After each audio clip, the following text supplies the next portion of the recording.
Yeah. I don't know, maybe at some point, maybe we'll switch that up. Good to be with you guys. Thanks for coming over from football here. Quick updates on just a couple things. Obviously, we don't have a ton to talk about here,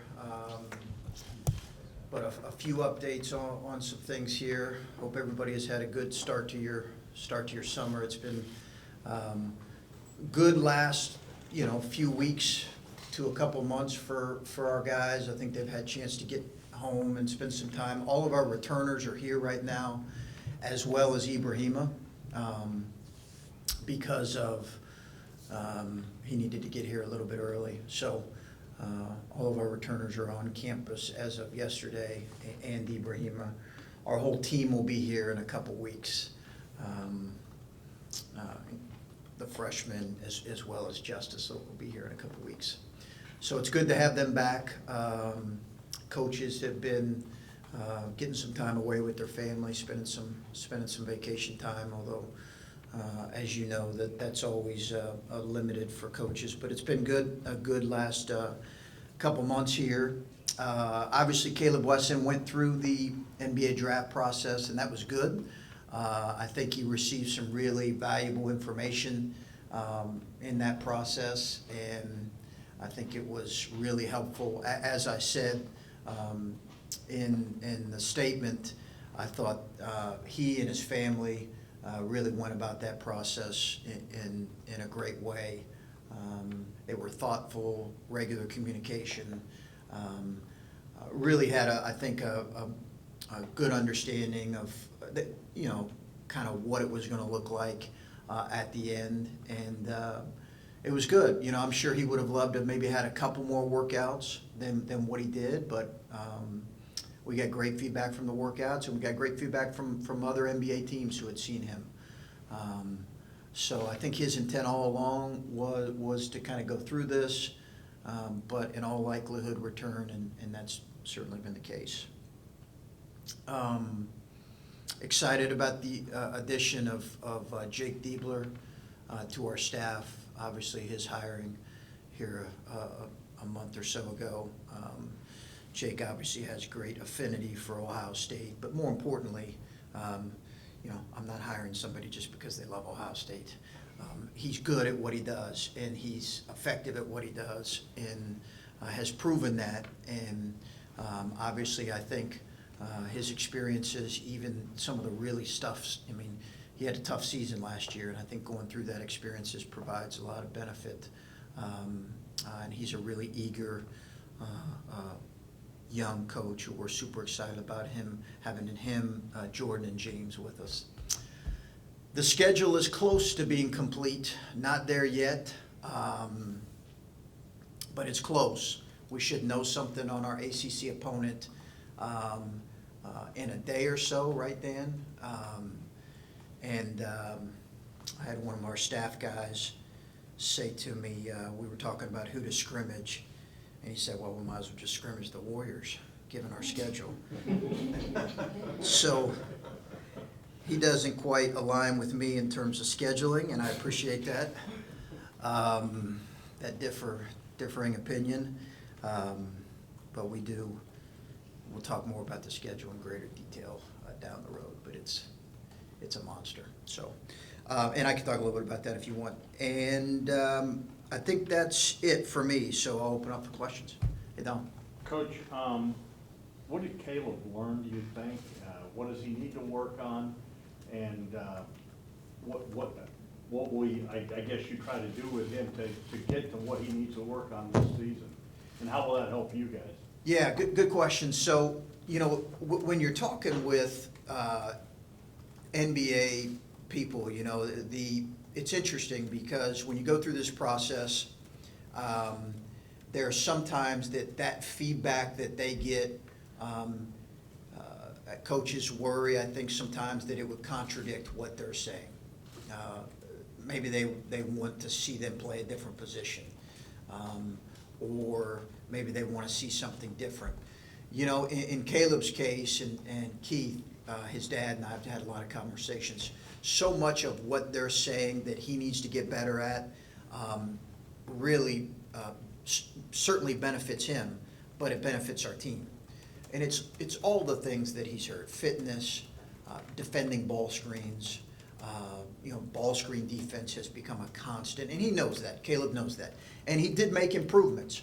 There's no question he made improvements in his mobility and his ball screen defense from year 1 to year 2, from his freshman to sophomore year.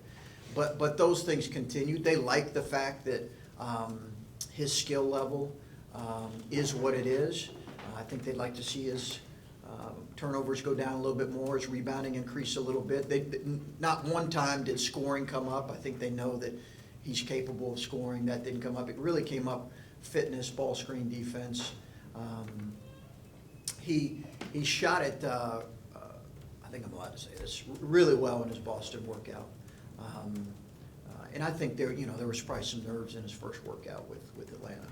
So those are the main things.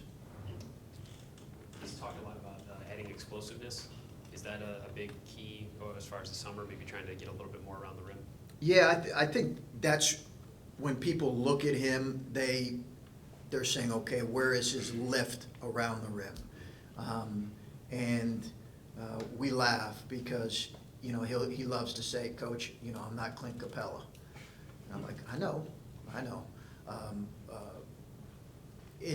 So he knows who he is, but can he increase a little bit in his athleticism? I think that's the goal. I think fitness is tied into that, and I think strength and working with Q is really tied into that. But I also think he realizes that's not necessarily who he's not going to completely transform that part of who he is. As a team, you don't have the foreign trip this summer like you did last Right. year. How does that change, I guess, how you approach the summer, and where do you think you are as far as just kind of taking the next step from a maturity standpoint, maybe still being young, but not as maybe young as you were last year? Yeah, I think we may be younger, actually. I'd have to look at it, but I was just talking to somebody who's taking their team on a foreign trip, and there's a lot of benefits to that. Obviously, you can only do it once every 4 years. We'll have to do some things this summer. We'll have to have some good practices this summer. 7 of our 12 available guys are going to be freshmen and sophomores. The good thing is that a lot of those freshmen were able to gain some valuable experience that are now sophomores. Old wins in college basketball, we know that. Look at the teams that advance. Look at the teams that advance deep. Look at the teams who have won the Big Ten. And I would challenge you to tell me, how many of those teams have been really young teams in the last 5, 10 years. It just hasn't happened. So we need to get old, but that's going to take some time. We're not quite there yet, but that's kind of how we planned it too. We knew there was going to be a process to getting old. Given that, how important was it to have a guy like Caleb back, who's a veteran guy, played 60-some games, I think, just his experience and leadership on this team? Yeah, well, obviously really critical, but also if he said to me, hey, listen, I think this is, and his family said, hey, I think this is in my best interest and it makes a lot of sense for me, and certainly if he was projected to be a first-round pick, then I think, not always the case. There was a guy in our league who was projected to be a first-round pick. I believe the young man from Maryland was in all likelihood going to be a first-round pick, and he's coming back. So that's not always the case, but I think I'm fully supportive of those decisions if they choose to make that. But for him, I think to have some experience back, to have a guy that has been able to grow, and he's a really gifted player. So to have him back is really good. I think he learned a lot from this year, given that he was a sophomore and he was the primary attention of our defense. I think that was a real learning experience for him, and I think he took a lot from it, and we'll see if he can have a great summer. Do you like a guy who's willing to put himself out there? And not that this is for everybody at that point in their career, but Caleb may or may not have been ready for this, yet he wanted to go and experience it. You're talking about the NBA? Yeah, just to feel that out and get that feedback. Yeah, absolutely. And I'm, like a angry parent when I hear, which I've experienced some angry parents in my time coaching, but I'm like an angry parent when I hear people criticize our players. And I'm not sure if he received criticism, but I hope he didn't for going through the process, because I think it makes sense. On the flip side of that, if you talk to people, and particularly if you talk to NBA personnel, they will tell you, most of them will tell you, make sure that when you, that you don't make yourself available too often. That there is a level of curiosity that is a good thing. And I think for certain players, you can lose a little bit of credibility if you're just throwing your name every year. It doesn't make sense for them individually, it just doesn't. In this case, I fully supported it. I thought it did make sense for him, I really did, and I think it was really beneficial and helpful. Chris, Caleb's workouts were with Atlanta and Boston. There's Yep. ties to the program, both those teams with Christian and then your relationship with Brad. Like, are you allowed to help him get those set up, or allowed to put in a word with franchises to help your guys get workouts? Yeah, we can. I think there's some limitations in terms of how much we can do that. But really, both of those were, obviously, I had talked to Brad throughout the year about our team and our guys. But I think both of those came about because they had interest in just kind of learning more about him. And not at the behest of any one of us. I think obviously Chris's connection with him, and then Brad's familiarity with our program. But I think in a lot of those cases, Bill, it's the scouting departments who are looking at it and saying, you know what, we kind of feel like this young man fits the direction. Listen, and Caleb and I have talked about this, is, there are going to be some organizations that will not like his game, just like some organizations don't like, they differ on the top 5 picks in the draft. There's going to be others that will, that really value what he brings and his skill. That's always going to be true. That was the case last year with Keita. Some people just, they have differing opinions on what they're looking for. So it just takes one, right? And I think both of those liked him for who he is as a player and who he's growing into. And then it came out, I think it was yesterday, that you're going to be coaching at the U19 camp Yeah. later this month. And that looks like it might coincide with when your new guys get here, Yeah. too. How much did you wrestle with whether or not to do that, given the timing of things? I did. I really wrestled with it. Matt Painter called me and asked me if I would have interest. And, I actually I bounced around a little bit with our staff and said, hey, you think I should do this? This is right after Top 100 camp in Virginia. So it's right after that, and then it's the weekend that our freshmen arrive. So I was going to turn it down. Initially, I just said I wasn't going to do it, but it's USA Basketball. It's hard to say no to USA Basketball, and it's not hard to say no to Matt, but it's hard to say no to USA Basketball. And I felt like it was something we needed to do.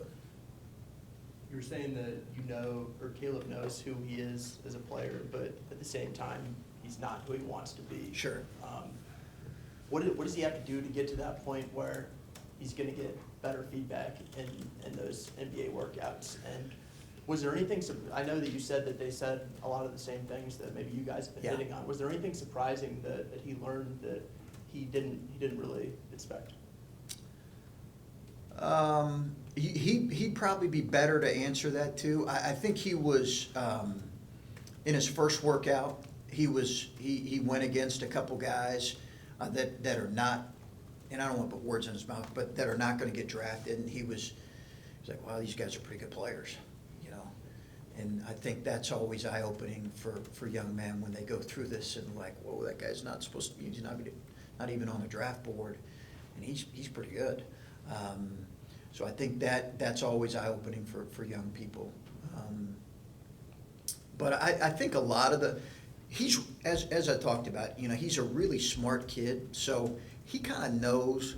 I think he went in knowing, and probably because of how much we had said to him, he knew what they were going to say: fitness, ball screen defense, continue to diversify your game a little bit, grow in your ability to now shoot the line, extend your range a little bit.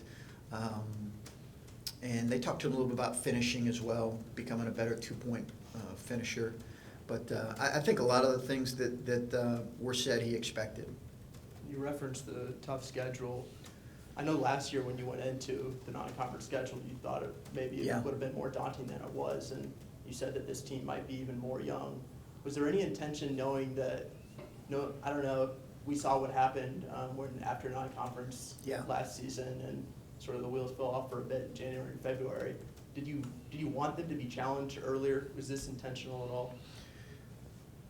Some of that might be true. Yeah, some of that might be true. Take your lumps, get feedback earlier in some ways that might be more helpful going into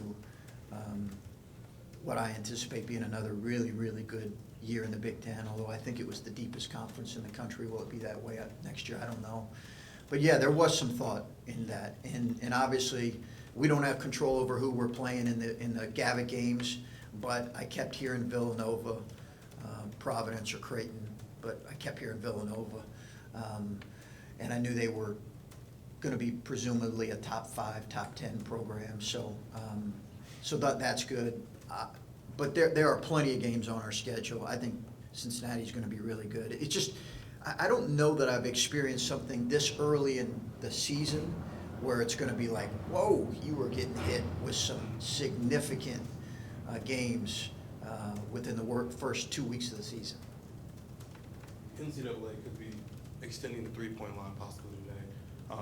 Do you have any experience with the FIBA line as a coach? Just in some international play, yeah. Yeah, that's about it. For a team that plays through a big man in the post, where three-point shooting is kind of key to help Yeah. them have to face one-on-one. How does that help Caleb going forward when the line is a little bit further and maybe defenders have? It's going to be interesting to see how the line impacts our game. I think it will certainly create a little more space because everybody's going to be spaced now, or at least 2 or 3 offensive players at a time are going to be spaced behind that, in some cases 4 behind that line. So I think that creates some opportunities. I think honestly it also, shooting, people talk about it really, it's going to be important to have guys that can shoot the ball and shoot it with range, but I think it's also going to be really important to have guys that can drive gaps and deck the ball because there's going to be more space available potentially. We all know we struggle a little bit in that area this year, but I think that's going to be important to continue to recruit that here. You mentioned Diallo was here Yes. now, right? Could you remind us just on his background? Did he pick up the game in high school? Was that the first time he started playing? Yeah, pretty late in his, pretty late for most kids. I think it was 7th, 8th grade is kind of when I think he, I actually just watched his first workout this morning. And just like all of us who are relatively new to Columbus and Ohio State, he's still finding his way around campus. He got lost yesterday. Unfortunately, had a campus policeman come by and give him a ride over to campus. So he's just now getting to, kind of figure out what all this place is about. But we're super excited to have him. But he is a pretty recent. He didn't grow up with a ball in his hand, so he's pretty recent to it. I mean, I think you're always looking for depth at Yeah. the 5 behind Caleb. I know that was a big concern this offseason. How do you kind of look at him as sort of like a blank canvas that you guys can mold, or like where are you with him and where does he factor in right now? I think I'll know more after this summer. I think we'll all know more after this summer to see. He certainly presents the size and length. He's 6'11", and we're getting his measurables here I think in the next couple of days on length, but he's got really good length. I just think we'll know more here at the end of the summer in terms of how much we feel like he can impact things. I think that kind of remains to be seen, but he's got a great attitude, and we certainly expect that he's going to provide some depth there that's going to be needed. One of our, along with not having a backup to Caleb last year, really our lack of length across the board was a little bit of an issue for us. So not only were we a little bit smaller when we played, when Caleb was out, but we didn't have great length at other positions. Whereas the year before, we had some versatility with positional length in terms of JT and Kada. So when a guy like Caleb was out, you still had good length at other positions. So hopefully our lineup, because we'll have some other guys that have good length, will be able to address that. Chris, how much of a say do you have on the schedule? And there's different philosophies out there. Some coaches like to schedule the tough games throughout the non-conferences so they can gauge their club. What's your philosophy on it? How much say do I have? 100%, pretty much. It's different because I'm assuming, I don't know if that's the same in football or not. Basketball, it's usually the head coaches and their staff that are making those decisions on scheduling. If it's a good schedule, then we'll take credit. If it's a bad schedule, the guy in the back, David Egelhoff, will be the one who deserves the credit for that. No, it's us working as a staff, and David does a great job with scheduling. And it's interesting, there's some math that goes into it now. We go to Big Ten meetings and you hear these coaches and they're all talking about, scheduling, and you hear really a variety of opinions when you have 14 head coaches sitting and talking. And you hear a guy like Matt Painter who's talking about, don't schedule games versus these, opponents. And he's talking about, opponents that might, it hurts you if you schedule certain games like this. Talking about kind of the spectrum of Division I college basketball. And then other coaches are saying, I'm scheduling those games. Like, we need wins. And so I think it's interesting when you hear all that and you kind of look at the analytics behind it because that's what you're considering. So long answer to, as I've said in the past, if I'm going to err, and I think that remains in question here. Did I make a mistake in the schedule for this upcoming season? It's going to be with providing a harder non-conference. And as you mentioned, I thought last year's was going to be a harder non-conference. It just so happened that we played some teams that maybe didn't quite have the years that we thought they would. But I would like a harder, more challenging non-conference. I would. Chris, in terms of allocation of duties, does Jake just sort of step into what Mike was doing, or are you tweaking that at all with the assistants? Yeah, that's fairly fluid. It will change a little bit in terms of some of the positions that guys may work with. I've changed that up a little bit, some of our guys' position groups. But, Mike did a great job in terms of, his appetite for recruiting was unbelievable.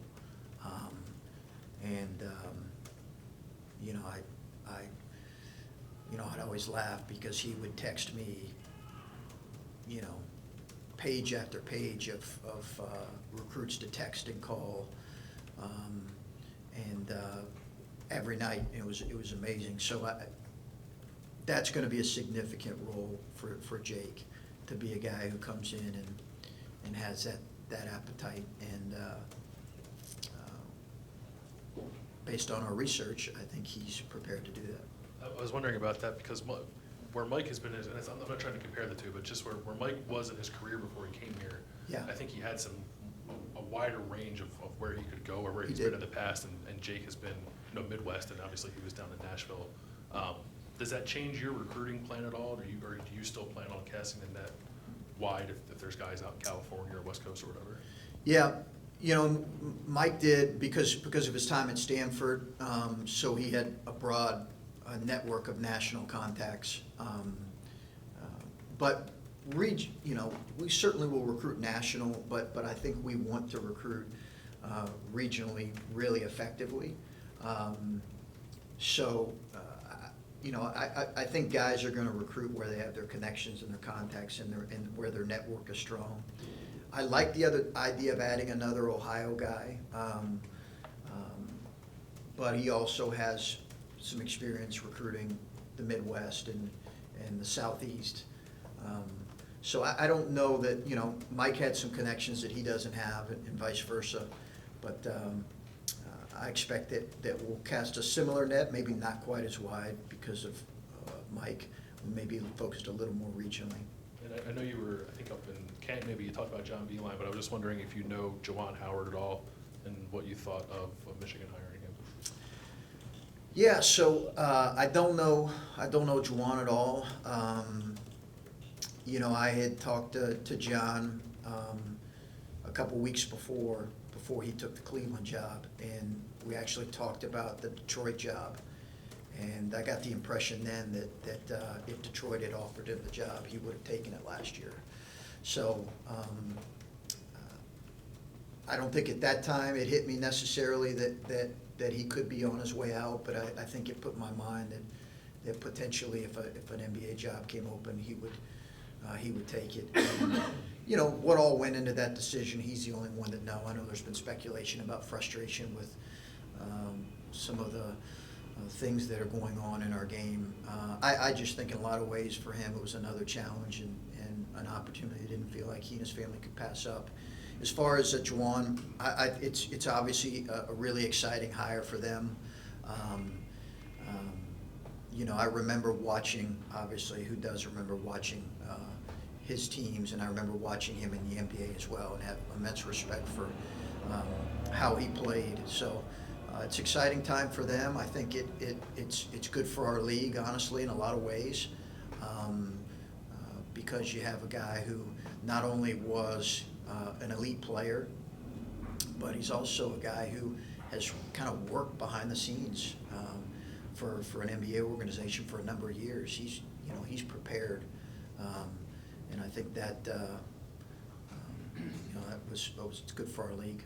As part of that, adding Phil Martelli to that staff, does that kind of balance out the fact that he's never coached a game as a head coach? Yeah, it's interesting. Some guys differ on that with hiring a head coach on your staff. Some people feel like that's important. Some people don't feel as strongly about that. I think that when you have a guy from the NBA that's coming in, I think you definitely need a couple college guys because there's some landmines that you have to avoid, primarily in the way of compliance, that you're just unaware of when you're in the NBA. I think I know Phil a little bit. I think he'll do an incredible job in terms of some of the other things to avoid being a first-time head coach that we all experienced our first couple years. So I would expect that he'll do a great job with that. Chris, are your frustrations with the college game low enough and your challenges here high enough that you're still going to say that you have a strong preference for the college game? I mean, because John seemed like the quintessential college coach. He did. Yeah, he did. And he was so good for our game in a lot of ways. I love our college game. Love it. And I think, Lori, there's so much that people talk about in terms of our game and quote unquote potential demise of our game, and then you look at the TV ratings and the numbers, particularly in March, and they're the best they've ever been, and one of the all-time rated national championship games, and we have a lot of really, really good people. And I think obviously everybody's with one eye, keeping an eye on what's going to happen in the next year to 18 months regarding all of the NCAA stuff. I have frustrations, certainly, like a lot of my colleagues do, about some things with our game.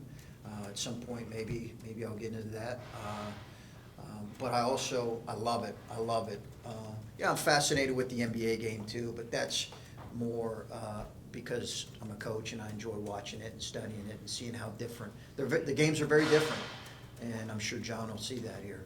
Are you familiar at all with Kevin Warren? And regardless of how qualified and hopeful you are about him, is it a little hard to see Jim Delaney say goodbye? Because after all, he was a guy whose reputation was such that he really put a lot of emphasis on basketball. Yeah, he did, and a lot of it was because of his background. I'm excited about this hire. I'm excited about the commissioner. I think I don't know much at all about him, but everything I've heard has been super impressive. So I really am excited about the hire. Can I ask one more question? Sure. Just a lot of talk today around Ohio State because of what Ryan Day did about mental health. Yes, You've got Coach Q watching out for the physical health of your players. yes. The mental health, you've always seemed to take a very holistic approach to your program. What do you do to make sure your guys are where they need to be in that aspect? Listen, it's a major issue, and I applaud Ryan for getting involved as he is. I think it's a tremendous. I just think it's tremendous what he and his wife are doing, and my wife and his wife had a chance to talk a lot about what they're doing. So super excited to see that and support that in any way we can. I think it's interesting because that is a major issue for athletes. Mental health has become more and more of an issue in the last 5 to 10 years for our current athletes. And however you would like to speculate on whatever that is, and what are the causes. And a lot of people point to social media, and I think that is a real thing. I think social media is, and it's a major concern for me with a 9-year-old. I think it is a significant contributor to the struggles in the area of mental health with some of our athletes. And I know many of you are on social media in here, and good for you. I don't follow any of you. Not that you're not interesting, you're infinitely interesting. But I don't follow you because on all honesty, I don't like reading stuff about our program at times.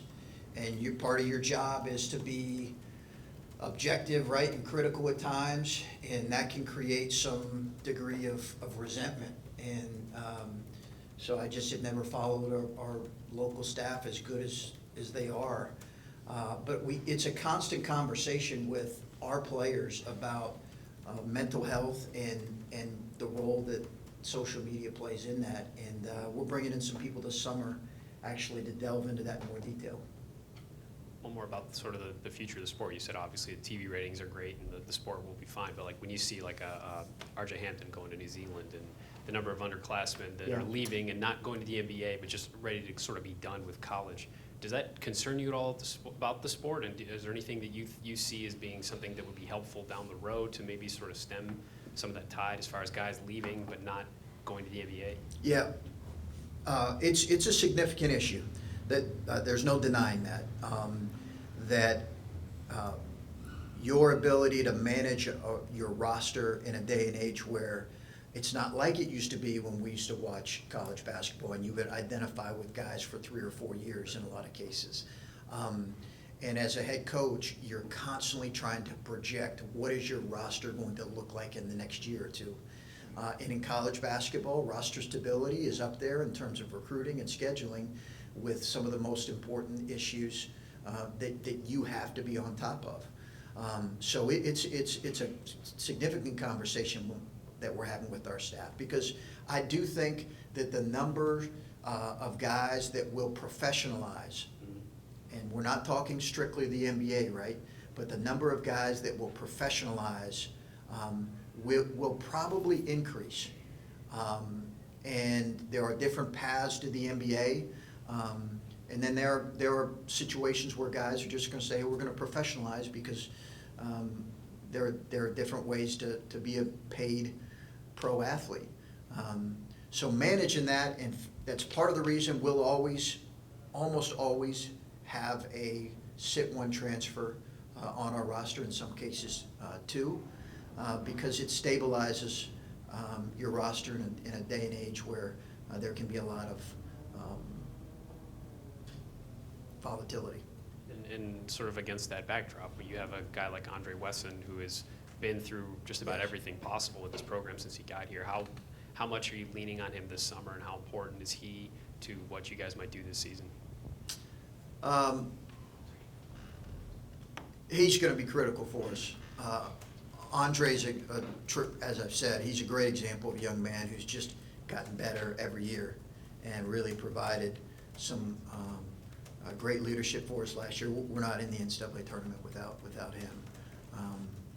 And I think he's got to take the next step as a player and as a leader, and we've challenged him in that area. I think that is a significant area for us. Listen, we all know that this is a critical summer for us in a lot of ways because we have a young team. I am excited about the fact that we have, Andre, who's certainly got some experience and shown some ability to do some things, and then a couple other guys that have shown the ability to lead. C.J. Walker's done that, Caleb and some other guys. So, but it's nice to see a four-year guy, and it's nice to see him continue to grow as a player. Can you talk about roster stability and bring in a sit-one transfer? Did you think about that before bringing in C.J. Walker, or is that something that you've sort of realized could be beneficial to the future? No, that's been a thought of mine for the last couple of years, and I think with each passing year, I think about it more and more because of the volatility within a roster. It's a variety of things, right? It's professionalization. It's the reality that you're probably going to have a transfer at some point. So you're figuring out all those things. But yeah, I thought about it with CJ as well. And then just with Justice, bringing him in, what attracted you to him? And did you think that going to California would be your next move for a transfer? Yeah, not really. We did not. What we honestly did is sat down and did a lot of video work and looked at what our needs were going to be, and then really tried to work the phones. We had a limited previous connection with him. Schrage had recruited him a little bit, but you could say that about most everybody who's playing college basketball right now. And Jake Diebler had a little bit as well. So there's a little bit of a connection, but honestly, we just watched him, and we really felt like, and I feel like for this year's team, I have some of the same concerns, and we felt like we needed a guy that had the ability to get to the paint and create free throw opportunities, and be a presence, a physical presence, and he's been able to do that. And it was right there at the end in terms of did he want to stay, because Cal was an option as well, staying at Cal. Did he want to stay out on the West Coast or come east, and we're excited to have him. How are you taking to the new recruiting rules just in general, and the ability to go to the NBA camp, which attracts a pretty good collection of players? Just are you excited about what you might see there? Yeah, it's going to be interesting to see what this summer looks like for us all. I think some of the changes have been good. It's added more recruiting opportunities for coaches, which I think there'll probably be some pushback in the future in terms of, do we need this a bit more, this many more days? But I'll be interested to see after the summer. I think we'll have a better feel for kind of what the changes look like. Everybody's going to be converging on Virginia next weekend, so that'll be interesting. The NCAA pitched this one part of it back to the state association. And yeah. It sounds like June 29th at Capitol, they're going to have a pretty good event with what I've seen already, over 100 players from the state of Ohio 700 schools in Ohio. Just how important is it to have a comprehensive event? And it looks like sophomores, juniors, and seniors alike will all be at this one-stop shop, I guess, for college coaches to come in. What is this going to be a good thing, or what do you kind of foresee out of what you know about that? I think it's good for a lot of schools. It'll be good for us, but it's also good, really good for a lot of the smaller schools. When years ago, I used to go to the Top 100 camp when I was an assistant at Taylor in Indianapolis, in Indiana. It was a great camp for a variety of players. You had guys like Division III guys along with guys like Gordon Hayward playing in it. So I think it'll be a really good event for a lot of schools. Really good. Is Joey Lane one of your social media experts that's coming in to talk to the team? No, but he could. Yeah, he could. He's as good as anybody at that. But we're going to have a few guys come in and talk about it for sure. And when's the scrimmage against the Warriors again? Yeah, we'll see. We'll see. I think we're gonna probably pass on that one, but we'll see. We're actually close to nailing down our scrimmage. My wife reminded me of this today. What were you doing 2 years ago today? What's the date? Whew. I think I was at a golf outing. When was the press conference here? I was at a golf outing in Michigan, raising money for Greg Camp, who's a head coach at Holtmann, for kids' cancer research, and was on the 17th hole, and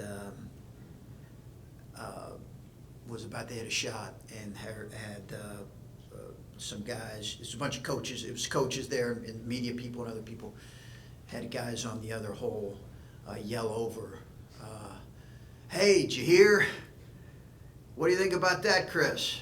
And I just kept my mouth shut and hit my ball. I get it. Not very well. Not very well. Yeah, not very well. But it's been interesting because I was thinking about this the other day as I was walking through the airport. That certainly this is our second full summer here, and you feel a lot more comfortable.